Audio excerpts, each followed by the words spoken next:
Bonjour à tous, Olivier Jacobs en ligne pour le consortium référendum. On va faire un petit tutoriel pour vous montrer comment on peut faire pour la récolte des signatures pour mai 2019.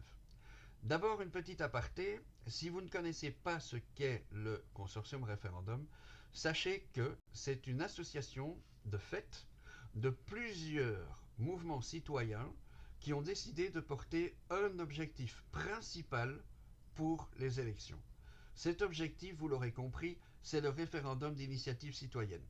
Ce référendum permettra évidemment de transformer la Constitution de sorte que, au lieu d'avoir des promesses électorales qui ne restent que des promesses, eh bien avec cet outil qui est le RIC, nous pourrons avec un débat expliquer quel est le projet porté, ensuite voté par les citoyens, et s'il est voté majoritairement, la promesse électorale ou le projet sera rendu contraignant. Donc fini les belles promesses, une fois que c'est voté, ça devient du concret. Voilà, c'est pour ça que tout un tas de petits partis, de petits mouvements citoyens se sont mis ensemble sous la même bannière référendum. Donc sur les papiers, vous devrez noter référendum, mais je vous l'expliquerai plus tard. Dans le consortium référendum, il y a entre autres le MCL. Et je vais prendre les liens du MCL parce qu'ils ont l'avantage d'être faciles à utiliser et c'est juste pour ça. Donc, dans le tutoriel qu'on va commencer maintenant, je vais vous montrer comment faire pour récolter ces fameuses signatures. Alors, on change d'écran, tic, on va sur Google, et comme je vous ai dit, on va faire un petit tour sur MCL. Que vous soyez militant ou pas du MCL, peu importe, hein, vous pouvez être de n'importe quel autre parti ou mouvement qui est dans le consortium référendum, ça ne changera absolument rien du tout, que les choses soient claires. Alors, on y va. MCL, hop, on descend. Et ici, dans la page de garde, vous allez voir dans les articles, un article du 31 janvier 2019 intitulé 6400 signatures pour un nouveau défi chiche. Vous cliquez dessus. Tac. Vous descendez un petit peu et une fois que vous voyez European Parliament, vous allez voir plusieurs liens qui vous permettront justement d'avoir les documents. Si vous voulez pour le Parlement européen, c'est en bleu, en noir pour la Wallonie, en orange pour Bruxelles-Capitale et pour la Chambre des représentants, c'est en rouge. Moi, ce que je vous propose, c'est d'en faire 3. D'accord? Une fois que vous avez imprimé et envoyé, ça fait qu'un mail de toute façon. Donc, soit vous êtes bruxellois, soit vous êtes wallon. C'est la seule chose qu'il faudra retenir. Donc, pour le Parlement citoyen, vous cliquez à droite et vous cliquez sur Ouvrir le lien dans un nouvel onglet. Vous remarquez ici qu'il est pris en compte. Vous faites pareil pour soit Wallonie, soit pour Bruxelles-Capitale. Si vous êtes bruxellois, vous cliquerez sur l'orange. Si vous êtes wallon comme moi, vous faites clic droit, Ouvrir dans un nouvel onglet. Et pareil ici pour la Chambre des représentants. Tac. Vous avez donc 3 nouveaux onglets. Ok.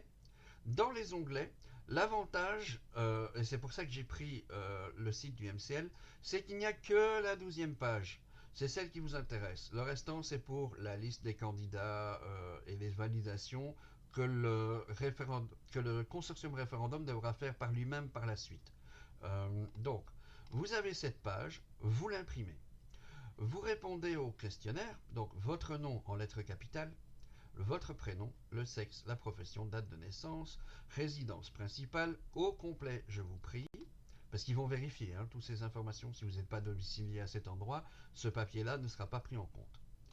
Alors, souhaite la présentation des candidats sur la liste suivante, référendum. On a pré-rempli le document pour vous, donc vous avez déjà le nom, donc pas moyen de se tromper dans le nom. Fait à la ville où vous êtes, la date où vous l'avez signé. Normalement, on est censé aller dans la commune et demander avec votre carte d'identité de faire valider ici un petit cachet de la commune. Si vous envoyez les documents à Pascal ou à un autre membre du consortium référendum, normalement, ceci n'est plus obligatoire parce qu'on va aller apporter toutes les listes, toutes les signatures d'un coup et pendant 2-3 jours en arrière-plan, le bureau de dépôt de vote va pouvoir gérer tout ça et nous faire la comptabilité pour nous, donc nous dire combien par district de signatures ont été obtenues, etc. etc. Donc ça c'est une bonne chose. Sinon, si vous voulez le faire en complet, comme moi j'ai fait, vous allez à la commune, vous faites apposer un petit cachet ici, et puis soit vous le scannez, soit vous l'envoyez à l'adresse que je vais marquer dans la description de la vidéo. Pour le... Donc ici c'était pour le Parlement européen. Pour le Parlement wallon, c'est stricto sensu pareil. Donc c'est tout à fait la même chose, les mêmes données, les mêmes signatures et les mêmes cachets. Mais il faut explicitement que ce soit marqué Parlement wallon ici. Et pareil pour la Chambre des représentants. Le document est légèrement différent, mais c'est la même chose. D'accord? Donc ça c'est pour réussir à mettre en place manuellement les votes. Donc vous remplissez ces 3 documents, vous les scannez, vous les envoyez par email, ou bien vous les envoyez par courrier à l'adresse qui aura marqué en bas de la vidéo, dans la description de la vidéo. Maintenant, si vous êtes un petit peu geek, vous avez la possibilité aussi de le faire de façon électronique. Si vous le faites de façon électronique, pas besoin à coup sûr d'avoir le cachet. Là, c'est certifié conforme, pas besoin du cachet, mais vous devrez quand même, malgré tout, imprimer le document ou le sauvegarder pour l'envoyer par email. D'accord? Pour ce faire, on va dans élections au pluriel .fgov, fgov.be. Vous allez ici au-dessus de l'onglet candidat, vous attendez que ça se détende, que ça s'ouvre, et que vous allez ensuite dans outils électroniques pour la présentation des candidats. Une fois que vous avez lu, je vous le conseille de le lire, y compris le manuel d'utilisation de Martin, c'est le nom qu'ils ont donné à l'outil, avec les annexes, vous pourrez ici cliquer sur l'outil en ligne. Quand vous cliquez sur l'outil en ligne, vous arrivez sur la page de l'outil qui vous permet justement de vous porter garant, donc d'apporter une signature supplémentaire pour le consortium référendum. Alors pour ce faire, vous avez évidemment besoin d'un lecteur de carte et de votre carte d'identité. Ça marche très bien sur les Windows, c'est un petit peu plus compliqué sur Unix.